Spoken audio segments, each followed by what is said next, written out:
음악이 울려 퍼지게 되면은 영국 왕이다라고 한달지라도 그 자리에서 벌떡 일어나서 경의를 표하는 곡이 있습니다. 노래가 있습니다. 바로 핸델의 메시아 중에서 42번 할렐루야라고 하는 곡입니다. 이 곡이 연주가 되면 영국 왕도 또한 그 신하들도, 그래서 모든 사람들도 그 자리에서 벌떡 일어나서 경의를 표하는 그런 관례가 있습니다. 이 핸델은 건세기에서 가장 인기 있는, 그리고 또 가장 뛰어난 그런 작곡가였습니다. 그가 만든 곡마다 많은 사람들에게 큰 호응을 받았습니다. 그런데 이것을 시기하는 사람들이 있었습니다. 여러분, 인기가 있고 호응을 받고 각광을 받으면은요, 꼭 희한하게 시기하는 사람들이 생겨나지요. 핸델에게도 이런 사람들이 있었는데, 그런데 그 정도가 굉장히 심하였습니다. 극장에서 공연하는 부분들을 못하게 만들고 하지 말라고 그러고, 그럼에도 불구하고 공연을 하게 되면 깡패를 보내어서 그 공연을 그냥 아수라장으로 만들어버리는, 그래서 공연이 제대로 잘 안 되게 만드는 이런 일들을, 그런 것까지 서슴지 않게 되었습니다. 그러다 보니까 이 핸델은 슬럼프에 빠지게 되어졌어요. 공연하는 게 두렵게 되었고, 또 다른 여러 극장들도 핸델의 작품을 아예 공연하려고 하지도 않고, 그러니까 점점점 핸델은 칩거하게 되고 절망하게 됩니다. 심지어 핸델이 뇌졸중이 옵니다. 그래서 반쪽이 불편하게 되고 제대로 쓸 수 없게 되는 그런 지경에까지도 이르게 되었습니다. 그렇게 낙심의 나날을 보내는 그 핸델에게 어느 날 어느 한 무명의 시인이 편지를 보내었어. 이름 모를 한 시인의 한 통의 편지가 날라왔는데 이렇게 쓰여져 있었습니다. 주님은 사람들에게 멸시와 버림바 되었습니다. 그러나 지금 전능의 주님은 온 세상의 왕이 되어 다스리고 계십니다. 힘을 내십시오. 그런데 이 한 통의 격려의 편지가 핸델의 몸 가운데, 마음 가운데 참으로 놀라운 생명력을 불어넣어 주었습니다. 다시금 힘을 얻은 이 핸델이 23일간 식음을 전폐하고 자기 방에 들어가서 묵상에 몰두를 했습니다. 24일째가 되는 날 하인이 지나가는데 핸델의 모습이 얼핏 엿보이는 거예요. 그런데 그 핸델이 무릎을 꿇고 그리고는 눈물을 흘리면서 감격하는 그런 모습을 하인이 보았습니다. 핸델이 악보를 들고 그리고는요 이렇게 말했어요. 내 앞에 하늘이 열렸다. 나는 전능하신 하나님을 배웠다. 이렇게 외쳤습니다. 바로 그날 핸델은 그야말로 영원불멸의 메시아, 그리고 또한 모든 사람이 일어나 경의를 표하는 할렐루야를 작곡을 하고 그 명작 메시아를 탄생시켰던 것입니다. 우리 모두에게는 이 격려의 말이 필요합니다. 격려의 말은 어떤 것입니까? 격려의 말이란 첫째, 힘이 되어주고 편이 되어주는 말입니다. 격려는 힘이 되어주고 편이 되어주는 것이, 그것이 격려입니다. 사람은 누구나 격려해주는 말이 필요합니다. 누구든지 힘이 되어주고 편이 되어주는 그때 그 사람이 주저앉아 있다라고 한달지라도 일어나게 됩니다. 어떤 아이가 어느 날 학교에서 시험을 쳤어요. 그런데 보니까 80점을 받았습니다. 아이가 신이 났어요. 시험지를 들고 엄마에게 막 달려갑니다. 그 아이가 보통 때는요 50점, 60점 이렇게 받았거든요. 그런데 80점을 받았으니 얼마나 신났겠습니까? 엄마 앞에 시험지를 딱 하니 펼쳐 놓았어요. 그런데 그때 엄마가 이렇게 이야기했습니다. 이번 시험은 쉬웠나 보구나. 여러분, 이 얼마나 분위기를 못 잡습니까? 아이는 그만 힘을 잃고 말았습니다. 이렇게 격려해 줘야 할 그때 불신형의 엄마는 격려가 아니라 오히려 좌절감을 안겨다 줍니다.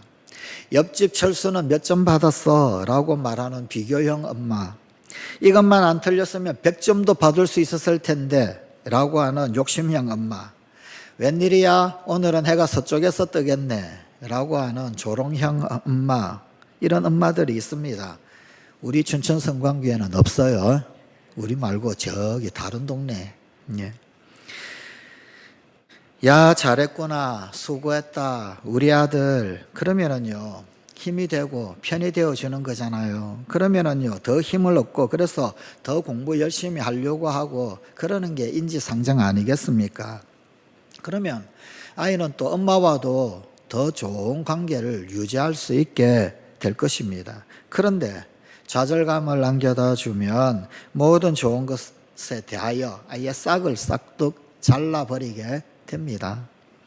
사람은 어려울 때도 있고 낙심될 때도 있고 좌절 절망 가운데 휩싸일 때도 있고 고통스러울 때도 있고 그렇지요. 그런데 이때 힘이 되고 편이 되어주면 일어나게 됩니다. 욥이 사탄으로부터 시험을 받아서 모든 재산을 다 잃고 자녀도 잃고 심지어 아내도 떠났어요. 아내는 나가서 하나님 저주하고 죽으라 이런 이야기하고는 그리고는 떠났어요. 그리고는 병까지 들었습니다. 병든 몸으로 신음하고 있을 그때 욥의 친구들이 옵니다. 엘리바스, 빌닷, 소발, 욥을 위로하기 위하여서 왔습니다. 어려움에 처한 욥 와서 그런데 위로하려고 와놓고는 하나같이 비판합니다. 판단합니다. 정죄합니다. 엘리바스는 욥기 4장 7절에서 이렇게 말합니다. 생각하여 보라. 죄 없이 망한 자가 누구인가? 정직한 자의 끊어짐이 어디 있는가? 빌닷은 욥기 8장 3절에서 이렇게 말합니다. 하나님이 어찌 정의를 굽게 하시겠으며 전능하신 이가 어찌 공의를 굽게 하시겠는가? 지금 이 욥을 향해서 죄 없이 망했다는 거예요. 하나님은 정의로우신 분이시고 너에게 지금 공의를 행하신 것이다. 이런 이야기가 되잖아요. 욥기 11장 2절에 나타난 소발의 말입니다. 말이 많으니 어찌 대답이 없으랴. 말이 많은 사람이 어찌 의롭다 함을 얻겠느냐. 욥이 이 말 저 말 여러 말 하니까 너 정말 참 말 많구나 이러고 있더란 말이에요. 이 세 명의 친구들이 도대체 왜 왔습니까? 위로하러 온 거예요. 위로하러. 욥이 너무 그 처지가 딱하게 되었으니 사실은 위로하러 왔는데 위로하러 와서는 기껏 한다는 말이 너 죄 없어서 망한 자 없어 이런 이야기하고 너 죄 때문에 이렇게 된 거지라는 뜻이지요. 하나님이 공의를 행했다 그러고 엘리바스와 빌닷은 네가 죄 지었다 그래서 하나님 심판받는다. 소발도 말이 많으면 의롭다함을 얻지 못한다. 이게 참 우리 사람이 훈련이 되지 못해서 그런 거예요. 위로의 사람이 되어야지, 격려의 사람이 되어야지 생각은 하고 마음에 품기도 하고 그러지만 훈련이 되지 않아서 그런 겁니다.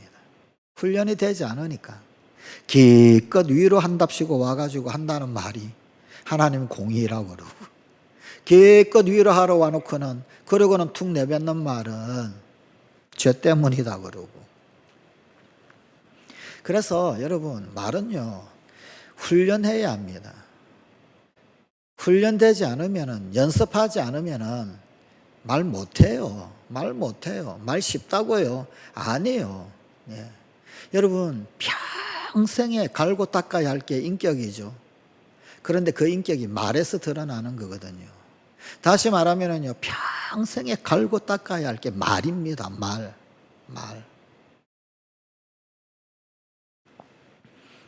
하나님은 뭐라고 그러십니까? 훗날 이 친구들을 하나님 책망하십니다. 그리고는 욥에게 힘이 되어주시고 편이 되어주십니다. 욥기 42장 7절입니다. 여호와께서 대만 사람 엘리바스에게 이르시되 내가 너와 내 두 친구에게 노하나니 이는 너희가 나를 가리켜 말한 것이 내 종 욥의 말같이 옳지 못함이니라. 우리 주위에도 이런 사람이 있습니다. 쉽게 비난하고 정죄하고 판단하는 사람들, 쉽게 말하는 사람들. 아주 말을 하지 않으면 건질건질 거려가지고 못 견디는 거예요. 그러니까 어떻게 해서든지 간에 일단 툭 내뱉어야 시원한 거예요. 그런데 성경은 뭐라고 말씀하느냐? 그렇게 비난, 정죄, 판단하면 바로 그 사람이 비판받고 바로 그 사람이 정죄받고 바로 그 사람이 판단받는다. 그것이 성경이 말씀하고 있는 바가 아닙니까? 성경에서 욥의 친구들처럼 어려울 때 비판하고 판단하고 하는 사람이 있는가 하면 어려울 때 힘이 되어주고 편이 되어준 사람도 있습니다. 바로 오늘 본문 말씀에 나오는 사도행전의 말씀에 나오는 바나바가 그 대표적인 인물입니다. 위대한 사도 바울, 그런데 그 바울 뒤에는 사실 바나바라고 하는 위대한 격려자가 있었습니다. 오늘 첫 번째 말씀 사도행전 9장 26절 27절의 말씀은 이 바울이 예루살렘으로 가서 제자들과 사귀려고 그랬어요. 그런데 다 두려워하고 이 바울이 회심했다, 그가 예수를 만났다라는 것을 사람들이 믿지를 않는 겁니다. 그도 그럴 것이 바울은 바로 얼마 전까지 예수 믿는 사람들 잡아서 옥에 가두고 때리고 심지어 죽게까지 했던 사람, 또 바로 직전에는 다메섹으로 예수 믿는 사람들 잡으려고 출정을 했던 사람입니다. 그런데 그 사람이 갑자기 예루살렘에 돌아와 가지고는 나도 예수 믿는다 그러니 의심부터 하지 않겠습니까? 믿을 수가 있겠습니까? 우리 가운데 그냥 잠입을 해가지고 일망타진하려고 그러나 이런 생각도 할 수 있겠지요. 믿지 않습니다. 배척을 합니다. 그런데 그때 이 바나바가 사도들, 예수님의 12제자들에게 갑니다. 그리고는 보증을 합니다. 이 사람 맞다. 정말 예수 만났고 정말 회심을 했다. 그래서 12사도들과 교제할 수 있도록 도와주었습니다. 그로 인하여서 이 바울은 사도들과 성도들의 신뢰를 얻을 수가 있게 되었습니다. 그런데 그렇다라고 한다 하더라도 곧바로 신뢰를 얻고 곧바로 그가 예수 증거하고 복음 증거하는데 사람들이 호응하고 그럴까요? 여전히 물음표가 따라다니는 거죠. 저게 진짜일까 아닐까? 이후에 이 예루살렘에서 사도들과의 사귐 그 이후에 그 다음에 또 도로 옛날처럼 여전히 의심하는 거예요. 그가 설 자리가 없는 겁니다. 그래서 바울은 그냥 자기 고향으로 돌아갑니다. 다소로 갑니다. 집거합니다. 나는 예수 믿었는데, 나는 회심했는데. 그도 그럴 것이 이때까지 해온 짓이 있는데, 얼마나 많은 사람들의 피를 흘렸습니까? 해온 짓이 있는데. 고향 다수에서 의기소침 칩거해 있습니다. 그때 수년 후에 이 바나바가 예루살렘에서 사도들로부터 안디옥이라고 하는 곳에 파송을 받습니다. 거기에 믿는 사람들이 생기고 교회가 생기고 가서 사역을 하라고. 그런데 이 파송받아 목회를 시작할 그때 바울을 추천을 합니다. 그리고는 그 안디옥에 바나바가 혼자 가지 아니하고 바나바 고향에 집거해 있는 이 바울을 찾아갑니다. 다소까지 찾아갑니다. 그리고는 바울을 데리고 이 안디옥에 갑니다. 가서 자신의 목회지를 할애를 해서 하나님 할 수 있도록 동력하자, 그렇게 배려를 해 주었습니다. 그 이후에 이 바나바는 바울이 선교 여행을 갈 때 그때에도 참여합니다. 여전히 바울과 동행합니다. 격려자란 판단하고 비난하고 정죄하고 낙심시키는 사람이 아닙니다. 격려자란 힘이 되어주는 사람, 편이 되어주는 사람, 그가 격려자입니다. 바나바는 훌륭한 격려자였습니다. 그 이름 뜻이 권위자라는 뜻입니다. 바나바, 권위자, 권면하고 위로하는 사람. 갈멜산에서 바알 선지자들과 싸워서 승리했던 엘리야. 그런데 그 이후에 아랍의 왕후, 시돈의 공주였지요. 왕후였던 이 이세벨, 이 이세벨이 군사를 풀어서 엘리야를 잡으려고 합니다. 네가 바알 선지자 다 죽여, 아세라 선지자 다 죽여, 저놈 죽여라. 그랬더니 갈멜산에서 불이 떨어지게 역사했던 능력의 종, 그 선지자 엘리야가 겁을 먹고 도망을 갑니다. 나 죽겠다. 도망가다가 지쳐서 로뎀나무에 쓰러집니다.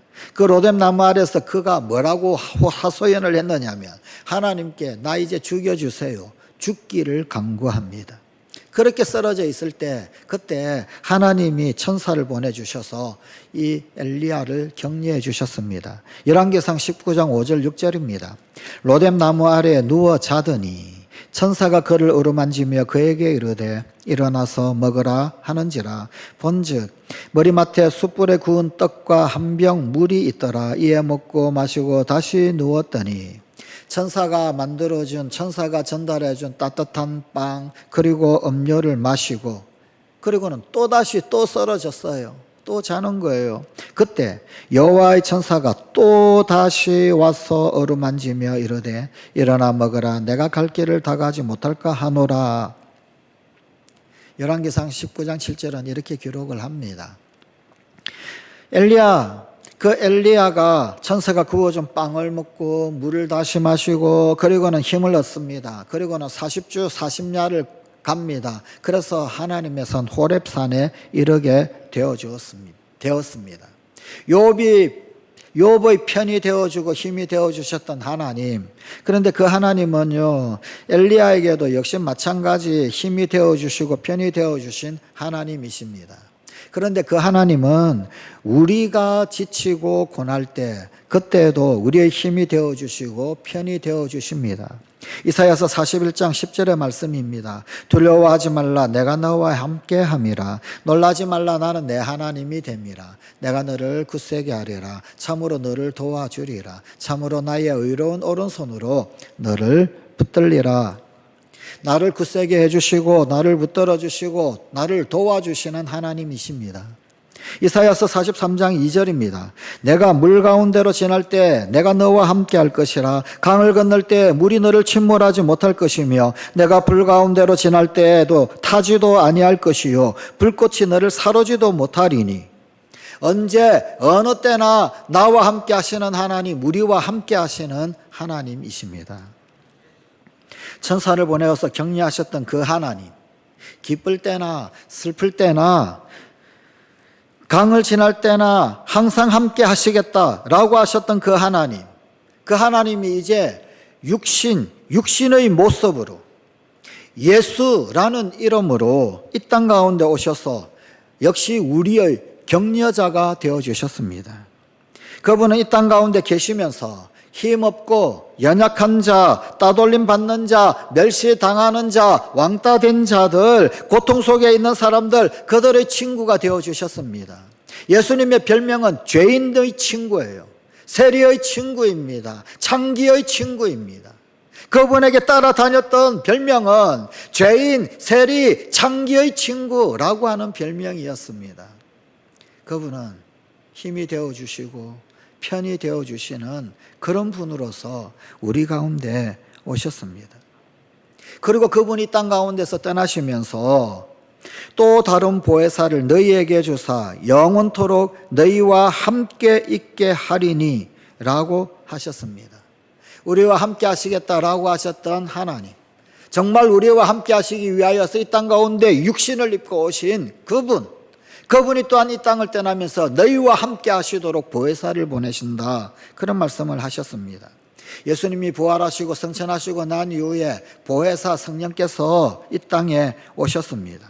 보혜사, 파라클레토스, 대언자, 대변자, 이런 뜻입니다. 그런데 이 파라클레토스라는 말을 정말 그 의미를 살려서 우리말 성경이 기가 막히게 번역을 잘했어요. 보혜사. 그런데 이 보자가 한자로 지킬 보자, 해자는요 베풀 해자, 은혜 해자입니다. 사자는요 스승사자를 씁니다. 보혜사, 보호한다, 은혜를 베푼다, 그리고 가르쳐준다. 그것이 보혜사, 보호해 주시고 도와주시고 가르쳐 주시는 분, 그분이 성령님이십니다. 그분이 보혜사이십니다. 마태복음 28장 20절입니다. 볼지어다 내가 세상 끝날까지 너희와 항상 함께 있으리라. 우리와 항상 함께 있겠다라고 약속해 주신 예수님, 그 예수님은 우리를 세상 가운데 결코 홀로 두지 아니하시고 격려해 주시는 보혜사로, 지켜주시는 보혜사, 도와주시는 보혜사, 가르쳐 주시는 보혜사, 그 보혜사로 세상이 끝날 때까지 우리와 항상 함께 하시는 분이십니다. 격려의 말이란 둘째, 희로애락을 함께 하는 것입니다. 희로애락을 함께 한다. 오늘 세 번째 본문 말씀, 로마서 12장 15절의 말씀입니다. 즐거워하는 자들과 함께 즐거워하고 우는 자들과 함께 울라. 세례 요한은 그 당시에 가장 존경받는 선지자였었습니다. 그런데 예수님이 딱 등장하자 요한에게 구름대같이 많이 몰렸던 사람들 그리고 제자들 그들이 요한을 떠나서 다 예수님께로 몰려가 버렸습니다. 그때 세례 요한이 한 말이 있어요. 요한복음 3장 30절입니다. 그는 흥하여야 하겠고 나는 쇠하여야 하리라. 그리고요, 요한복음 3장 29절에서는 또 이렇게 말을 합니다. 신부를 취하는 자는 신랑이나 서서 신랑의 음성을 듣는 친구가 크게 기뻐하나니 나는 이러한 기쁨으로 충만하였노라. 그는 시기하고 질투하는 것 그것이 아니라 예수님이 흥하는 것 그것을 즐거워하고 기뻐했습니다. 여러분 한번 생각해 보십시다. 나에게 수없이 많은 사람들이 몰려와서 나한테 배워요. 근데 그 사람들이 어느 날 다 떠나버렸습니다. 그리고는 내가 세례를 베푼 그 자에게 가서 배우고 듣고 그런단 말이에요. 어떤 마음이 들까요? 시기하는 마음, 질투하는 마음, 열등감, 별의별 생각 다 들겠지요. 그러나 세례 요한은 그런 사람이 아니었습니다. 그는 흥하여야 하겠고 나는 쇠하여야 하겠다. 나는 신랑 친구의 기쁨으로 이 일을 즐거워하고 이 일을 기뻐한다. 이것이 진정한 격려자입니다. 세례 요한 그는 진정한 격려의 사람이었었습니다. 예수님이 흥하는 것 그것이 기쁨이 되었던 사람. 격렬한 즐거워하는 자, 흥하는 자에 대하여서 시샘을 하고 질투를 하고 하는 것이 아니라 그와 함께 즐거워하고 그와 함께 기뻐하는 것입니다. 우리말에 그런 말이 있지요. 사촌이 땅을 사면 배가 아프다. 그런데 우리는 누군가가 잘 되고 흥하고 그러면은요, 왜 함께 즐거워하고 함께 기뻐하지 못할까요? 아니, 오히려 우리의 옛말처럼요, 땅을 사면은 잘 되었다 축하하고 그래야 될 텐데, 그게 안 되고 배가 아프다는 거예요, 배가. 참 희한하죠, 희한하죠. 그러니, 격려의 말하고는 참 우리가 상극인 거예요. 격려의 말이 보통 훈련되지 않고서는 참 희한하게도 우리 입 밖으로 안 나오는 거예요. 안 나오는 거예요. 영적 성장을 위하여서 뼈아픈 훈련을 해야 됩니다. 마찬가지로 말을 위해서 뼈아픈 훈련을 해야 합니다. 하나님의 영이 우리 가운데 임하시면은요, 자동적으로 격려의 말이 나올 것 같아요. 안 그래요. 훈련 없이는 나오지 않습니다. 왜 자꾸만 성령님 탓만 합니까? 왜 자꾸만 성령님께서 알아서 다 해주실 것이지 라고만 합니까? 그렇지 않아요. 여러분, 예수 믿는 것도요, 자기 성질대로 예수 믿습니다. 자기 성격대로 예수 믿고요. 내 평생에 걸려가지고 이렇게 형성되어진 나의 생각, 나의 성품, 나의 말. 물론 우리가 예수 믿고 성령 받고 난 다음부터 변화가 일어납니다. 고쳐집니다. 그런데 그게요, 30년 동안 굳어진 나의 성품, 나의 말, 나의 가치, 나의 생각, 그게 변하는데 30년 걸리는 거예요. 예수 믿었다고 성령 받았다고 30년 지나고 31년째 어느 날 갑자기 짠 하고 안 바뀐단 말입니다. 그러니 훈련이 필요한 거죠.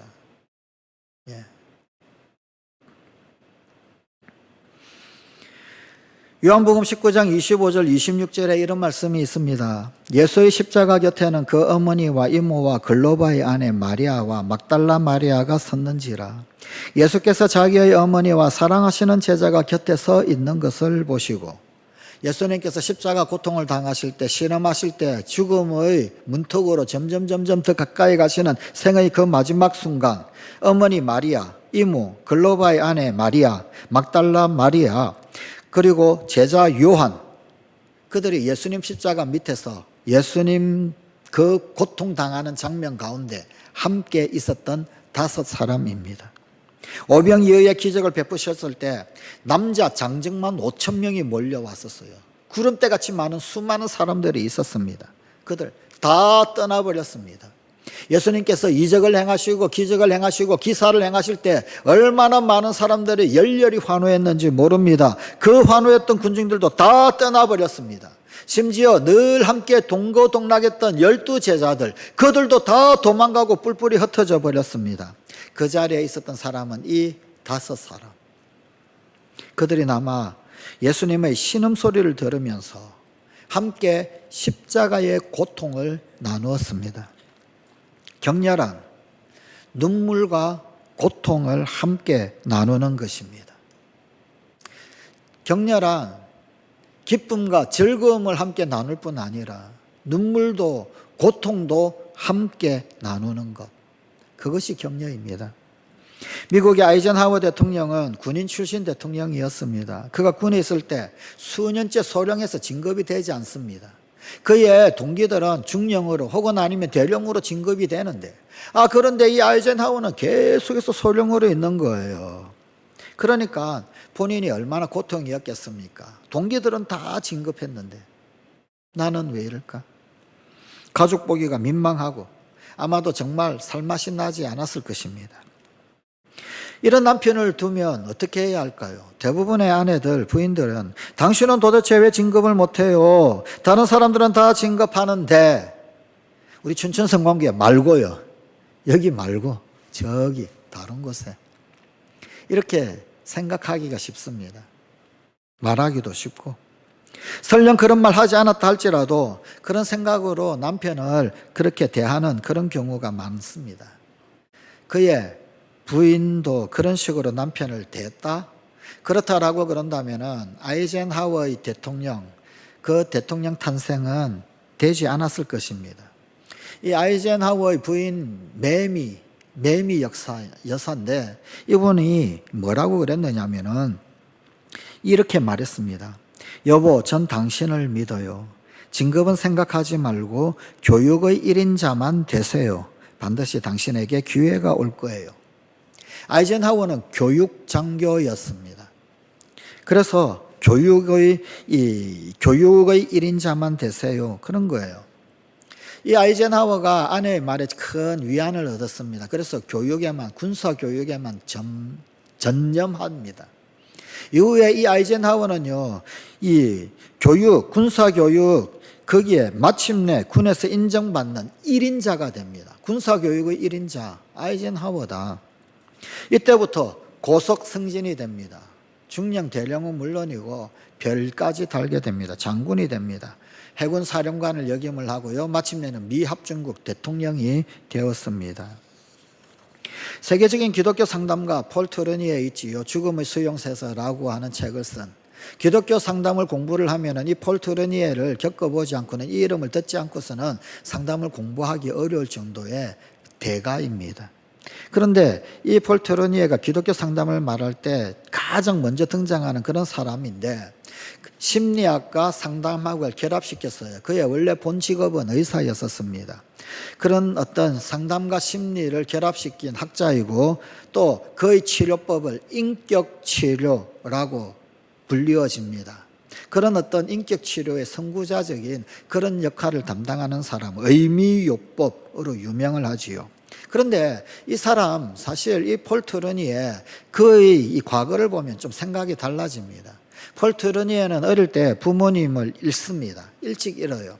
그래서 삼촌 집에서 키워지는데 그 삼촌이 알코올 중독자였습니다. 그러니까 얼마나 힘들었겠어요. 술 먹으면은 그러면은 그야말로 뭐 정신이 나가버리고 다 부숴버리고 때리고 그런 집에서 성장하고 자라나다 보니까 이 폴 트루니에는 어렸을 때 자폐 증세를 가지게 되었습니다. 그도 그럴 것이 이런 환경이면 세상과 단절하여서 자기 속에서 자기 안에서만 살아가고 그렇게 되지 않겠습니까? 결국 자폐의 늪에 빠져 있었는데 그런데 이 폴 트루니에가 그 자폐의 늪에서 빠져나와서 인류에 공헌하게 되었고 의미요법의 효시가 되고 기독교 상담에서 이름이 빠지지 않게 등장하고 심지어 세계 제2차 대전 때 죽음의 수용소, 그 독일의 그 나치 수용소에 갇혀가지고 죽을 위기를 왔다 갔다 하다가 거기에서 의미의 발견을 하고 그리고는 거기에서 살아남고 그래서 많은 사람들에게 희망을 던져주고 의미를 잃지 말고 붙들라고 그렇게 설파를 하고 의미요법을 가르치는 위대한 치료자가 된 것, 그런 폴 트루니에가 된 것, 거기에는요 2명의 여자가 있었어요. 질부아라고 하는 선생님이 있었습니다. 이 질부아라고 하는 선생님이 이 폴 트루니에를 늘 보호해 줬어요. 자폐 증세가 보임에도 불구하고 보호해 줍니다. 삼촌 집에서 열악하게 삶에도 불구하고 보여줍니다. 그가 어른이 되고 성년이 되었을 때는 그의 아내가 늘 이 폴 트루니에의 격려자가 됩니다. 선생님과 아내의 따뜻한 격려가 폴 트루니에를 만들었어요. 위대한 인물 뒤에는 따뜻한 격려의 말을 해준 사람이 있었던 것입니다. 격려는 귀한 사람, 위대한 성공을 만들어냅니다. 격려란 기쁨을 함께하고 뿐만 아니라 고통도 함께하고 눈물도 함께하고 희로애락을 함께하는 것입니다. 호주에서 청소년 지도 세미나와 토론회 이것이 열렸어요. 한인 대상으로 있었던 청소년 지도 세미나와 토론회에서 한인 학생들이 가정에서 가장 어려운 일이 뭔가 이거를 말한 적이 있었습니다. 부모님들 다 앉아 있는데 그런데 그 부모 앞에서 말했던 때 그런데 그 청소년들이 하나같이 공통적으로 했던 말들은 이런 내용이었습니다. 우리도 외국에서의 학교 생활이라 힘들고 어려운 일이 참 많습니다. 그런데도 부모님은 저를 볼 때마다 공부하면서 몰아치는 것이 가장 야속하고 힘듭니다. 광야와 같은 세상을 살아가는 인생, 여러분 광야와 같은 인생이니까 누구나 어려워요. 누구나 힘든 거죠. 누구나 정말 돌길들을 걸어가는 그런 인생 여정입니다. 우리는 모든 사람에게서 그것을 볼 수 있어야 합니다. 아, 저 사람도 광야길이구나. 저 사람도 돌길이구나. 저 사람도 어렵고 힘들구나. 그 보는 시각이 트여야 합니다. 공부하기 힘들지. 아빠 힘내세요. 여보 힘내요. 제가 기도하고 있어요. 이런 격려의 말 한마디가 메마른 인생 길의 생수가 됩니다. 독일의 신학자 보네프가 이런 말을 했습니다. 이 세상에서 격려가 필요하지 않은 사람은 한 사람도 없다. 격려가 필요하지 않은 사람은 한 사람도 없습니다. 성령의 사람 되고 싶으시지요? 어떤 사람이 성령의 사람일까요? 40일 철야기도 해가지고 능력 받았다고, 투시의 영을 받았다고, 은사를 받았다고, 방언 통역의 은사를 받았다고, 치유의 은사를 받았다고, 마구마구 능력 행하는 사람, 성령의 사람? 뭐 맞습니다. 그런 은혜, 은사 없다는 거 아닙니다. 있습니다. 근데 성령의 사람은 뭘까요? 성령이 하시는 본질적 사역을 하는 사람이 성령의 사람입니다. 성령의 본질적 사역은 보혜사입니다. 지키고 은혜 베풀고 가르쳐주고, 성령은 우리로 하여금 생각나게 하시는 분, 알게 하시는 분, 깨닫게 하시는 분.